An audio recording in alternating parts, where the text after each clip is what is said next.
আসসালামু আলাইকুম। প্রিয় দর্শক, অন্য মঞ্চের আলাপ চাইতায় আপনাদের সকলকে আমন্ত্রণ জানাচ্ছি। মেহেদী হাসান, বিখ্যাত গজল গায়ক মেহেদী হাসানের গান শুনে এই কিশোরের বাপ ছেলের এই নাম রেখেছিল কিনা বলতে পারবো না, তবে ছেলে যেভাবে বিখ্যাত হয়ে উঠেছে এই এতটুকু বয়সে, ভালো করে গোপের রেখা গজায়নি, এই বয়সে সে যেভাবে বিখ্যাত হয়েছে তাতে বাপের স্বপ্ন একেবারে বৃথা যায়নি। এই মেহেদী হাসান সেই মেহেদী হাসানের মতো গজল গায় না বটে, তবে বিপ্লবের যে গানের গুঁতোয় বাংলাদেশ আজ জগৎ জোড়া দুর্নাম কিনেছে, দূরছাই উঠেছে সারা দেশ জুড়ে, সারা দুনিয়া জুড়ে। এই কিশোর মেহেদী সেই গানের শিল্পী। ছেলেটি বৈষম্য বিরোধী ছাত্র আন্দোলনের নেতা, হবিগঞ্জ জেলা কমিটির সাধারণ সম্পাদক। আপাতত এর কীর্তি কাহিনীর যেটুকু প্রকাশ্যে এসেছে সেটাই বলি। মনে করার যথেষ্ট কারণ আছে, তার এই কীর্তি এই সামান্য ঘটনাটাতেই সীমাবদ্ধ নয়, আরো আছে। ভেসে থাকা হিমশৈলের চূড়া যেমন শুধু দৃশ্যমান থাকে, বাকিটা ডুবে থাকে জলের নিচে, এখানেও তেমন হওয়ার সমূহ সম্ভাবনা। আসবো সে কাহিনীতে, তবে তার আগে বলি হঠাৎ সংবাদ শিরোনামে কি করে এলো ছেলেটি সেইটা। খবরটা আমার চোখে প্রথম এলো আজকের মানব জমিন পত্রিকা থেকে।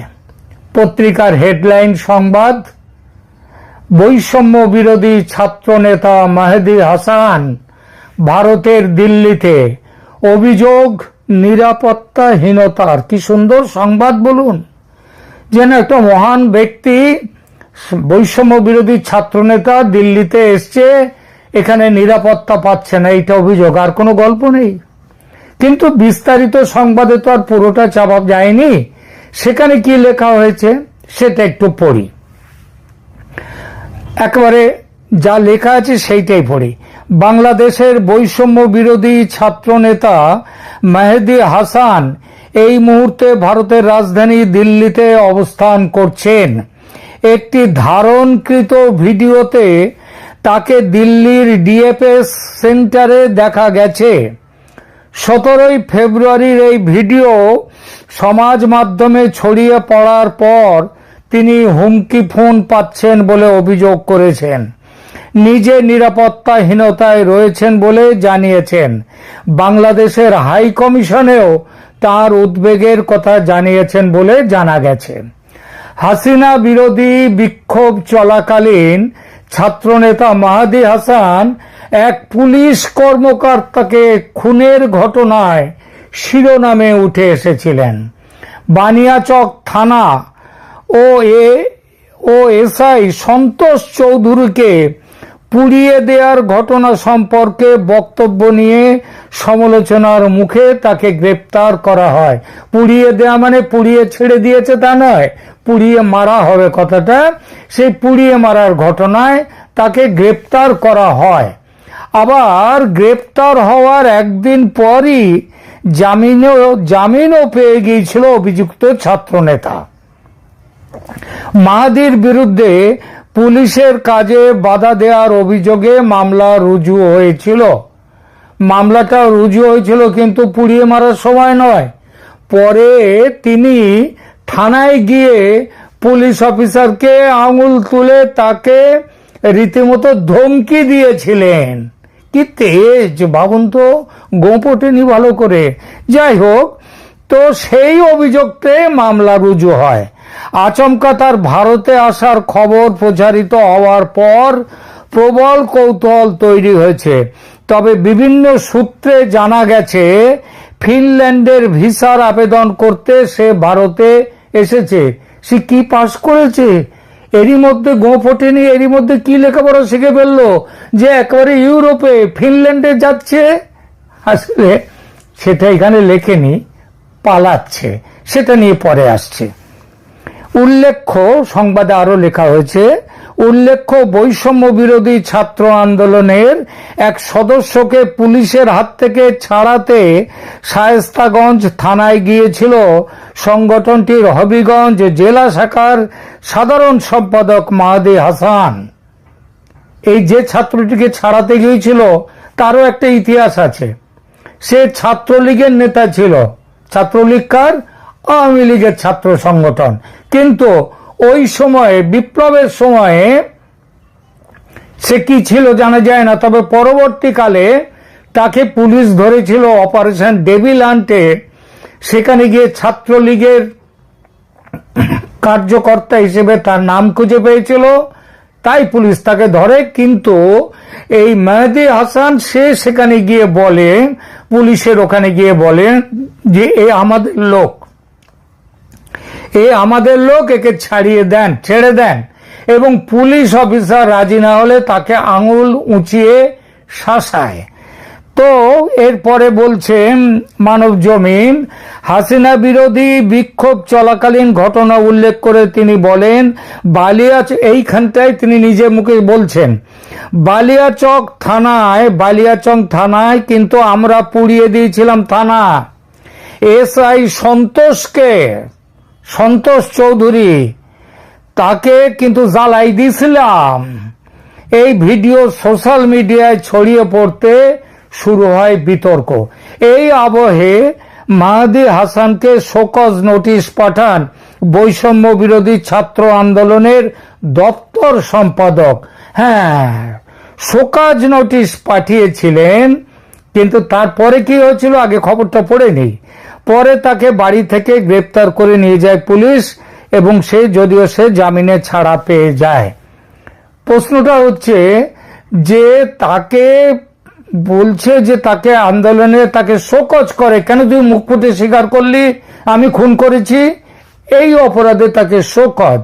কিন্তু শোকজ করা তো সেটা তো হয়ে গেল সামনাসামনি, আবার তাকে পুলিশ যাতে ছেড়ে দেয় তার জন্য থানা ঘেরাও হয়েছিল, সেটাও করেছিল এই দপ্তর, ওই যে বৈষম্য বিরোধী ছাত্র আন্দোলনের জেলা কমিটি। আবার তার জন্য মেহেদী হাসান, বিখ্যাত মাহাদি হাসান, তার জন্য ঢাকাতেও পর্যন্ত বিক্ষোভ হয়, সেখানেও অবস্থান বিক্ষোভ করে বৈষম্য বিরোধী ছাত্র সংগঠন। মানব জমিন অনলাইন নিউজ পোর্টালের প্রকাশিত বিবরণী এটা। তবে এর বাইরেও অনেক কিছু আছে। এই ক্ষণজন্মা মহাপুরুষকে মুক্ত করার জন্য তার সংগঠন কিভাবে ঝাঁপিয়ে পড়েছিল রাস্তায়, কিভাবে পুলিশকে গুলিগোলা চালাতে হয়েছিল, কিভাবে ওখানে আগুন জ্বলেছিল, এই সব কিছু তার কোনো ইঙ্গিত মানব জমিনের রিপোর্টে নেই। 24 ঘন্টাও আটক থাকতে হয়নি জনাব মেহেদী হাসানকে। বিচারক সাহেব কেস আদালতে উঠতেই তাকে সসম্মানে মুক্তি দিয়ে দেশ ও জাতির প্রতি মহান কর্তব্য পালন করেছিলেন ওই বিচারক মহাশয়। আর পুলিশ তো হাত ঝেড়েই নিয়েছে। এবার আসি এই মেহেদী হাসানের এখন সংবাদে উঠে আসার কারণ নিয়ে। খবরে প্রকাশ, বাংলাদেশের নির্বাচনে জামাত এনসিপি জোটের হেরে যাওয়া ও বিএনপির মহাবিজয়ে 24 জুলাই বিপ্লবের কুশীলবরা, শুধু ওই উপদেষ্টারা নয়, সাধারণ কুশীলবরাও, তারাও দেশ ছেড়ে পালাতে ব্যস্ত এখন। সেই পালানোর জন্য গতকাল 17 ফেব্রুয়ারি মেহেদী এসছিল দিল্লির ডিএফএস সেন্টারে ফিনল্যান্ডের ভিসার জন্য কাগজ জমা দিতে। সে সময় তার পরিচিতি কেউ ধরে ফেলে, চেনা জানা কেউ তাকে দেখে ফেলে, এবং সে যে ভিসা নিয়ে বিদেশে পালাতে ভারতে এসেছে এই খবর একবারে চাউর হয়ে পড়ে। কেউ একজন তার ভিডিও ও কীর্তি কাহিনী সোশ্যাল মিডিয়াতে পোস্ট করে দেয়। সেই পোস্ট ভাইরাল হয়ে যায় এবং তারপরে সে হোটেলে ফিরতেই তার কাছে হুমকি ফোন আসতে থাকে। এতে একটু ঘাবড়ে যায় সে। ঘাবড়ে গিয়েও, মহাবিপ্লবী তো, সুতরাং ঘাবড়ে গিয়েও সে তার হুঁশ জ্ঞান হারায়নি। সে দিল্লির বাংলাদেশ দূতাবাসকে জানায় যে তার নিরাপত্তায় সংকট দেখা দিয়েছে, তিনি হুমকি ফোন পাচ্ছেন, কেউ তাকে মেরে ফেলতে পারে, মারতে পারে। দূতাবাস তখন বলে তাকে দেশে চলে যাওয়ার পরামর্শ দেয়। তারপর আজ 18ই ফেব্রুয়ারি, আজকেই দুপুর 12:20 সে ঢাকার ফ্লাইটে উঠতে যায় দিল্লি বিমানবন্দর থেকে।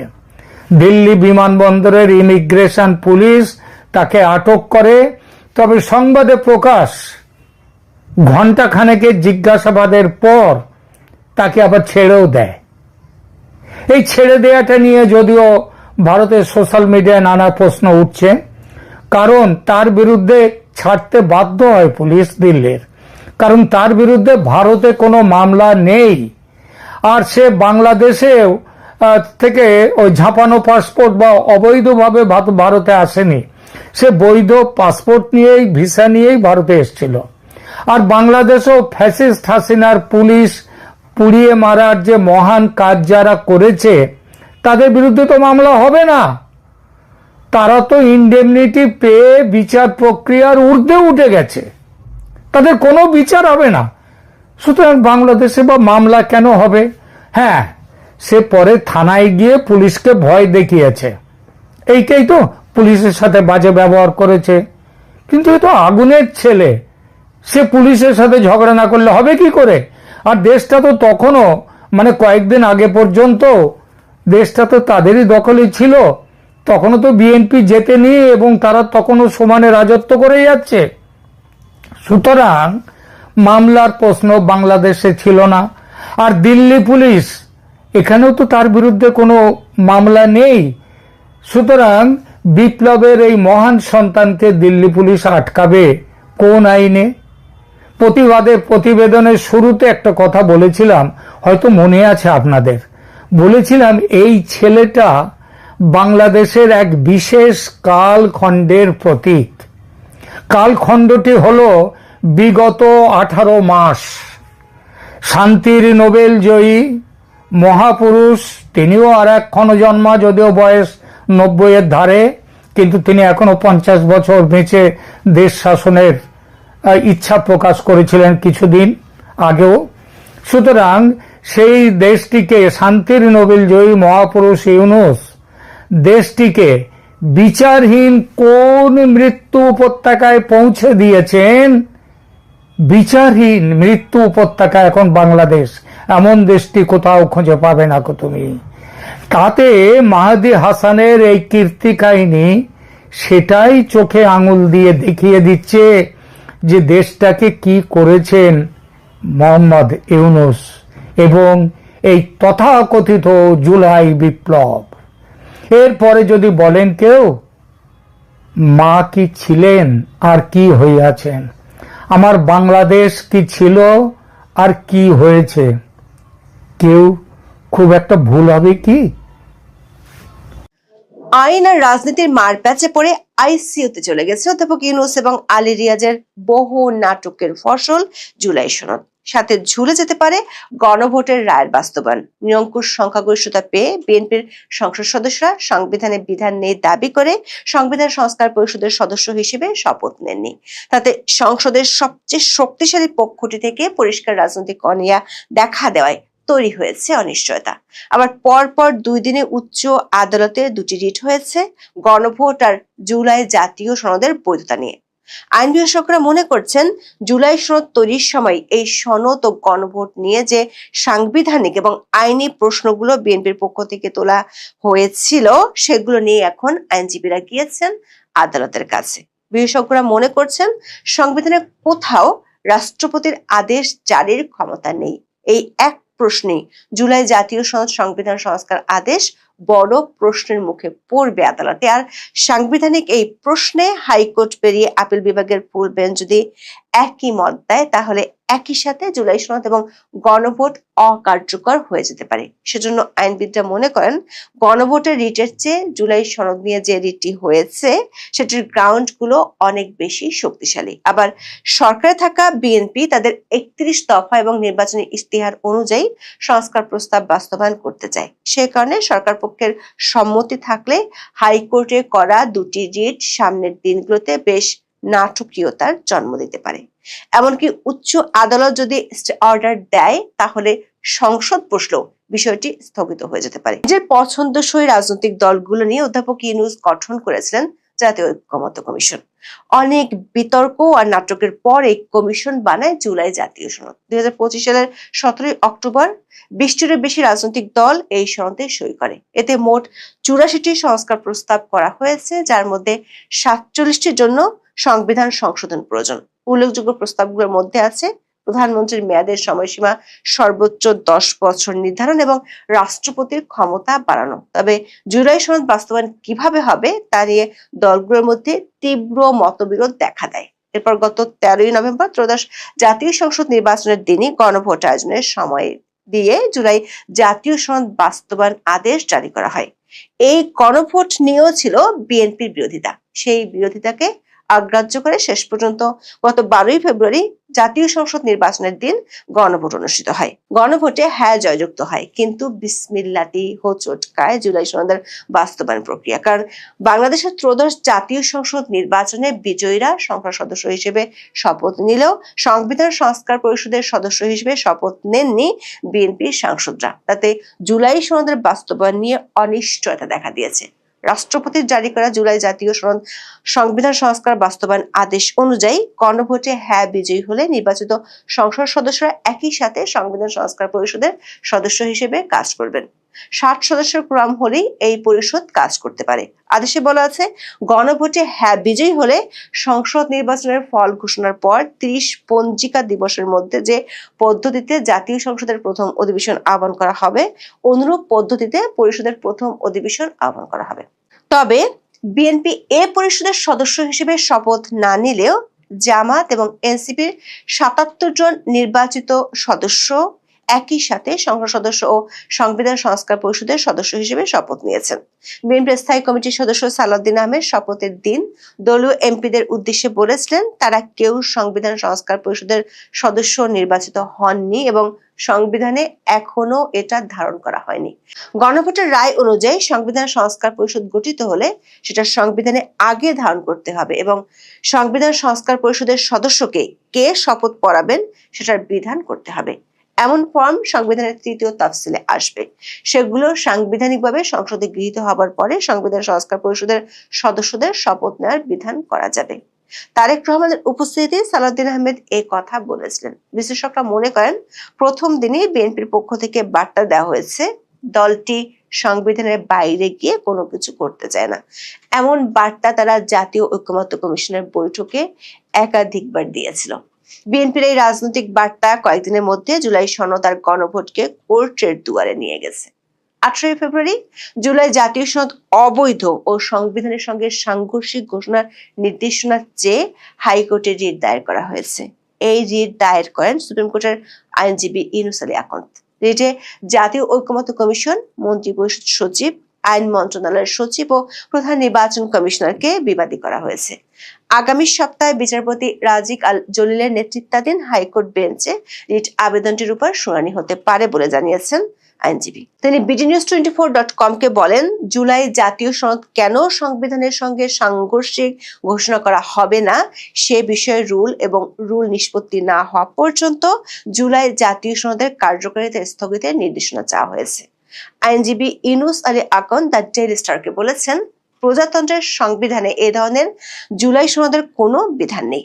যেহেতু এতে গণভোট এবং সংসদে 100 সদস্যের উচ্চকক্ষ গঠনের প্রস্তাব করা হয়েছে, তাই এই সনদটি অবশ্যই অবৈধ ও অসাংবিধানিক। এই রিটের আগের দিন আরো একটি রিট হয়েছিল। সেটি হয়েছে 12 ফেব্রুয়ারি অনুষ্ঠিত গণভোটের বৈধতা চ্যালেঞ্জ ও 13 ফেব্রুয়ারি ঘোষিত গণভোটের ফল বাতিল চেয়ে। 17 ফেব্রুয়ারি হাইকোর্টে দায়ের করা এই রিটে গণভোট 2026-এর ফলাফল বাস্তবায়ন করা থেকে বিরত রাখতে নির্দেশনা চাওয়া হয়েছে। সুপ্রিম কোর্টের আইনজীবী ABM আতাউল মজিদ তৌহিদ জনস্বার্থে এই রিট দায়ের করেন। প্রধান নির্বাচন কমিশনার, মন্ত্রিপরিষদ সচিব, আইন সচিবকে রিটে বিবাদী করা হয়েছে।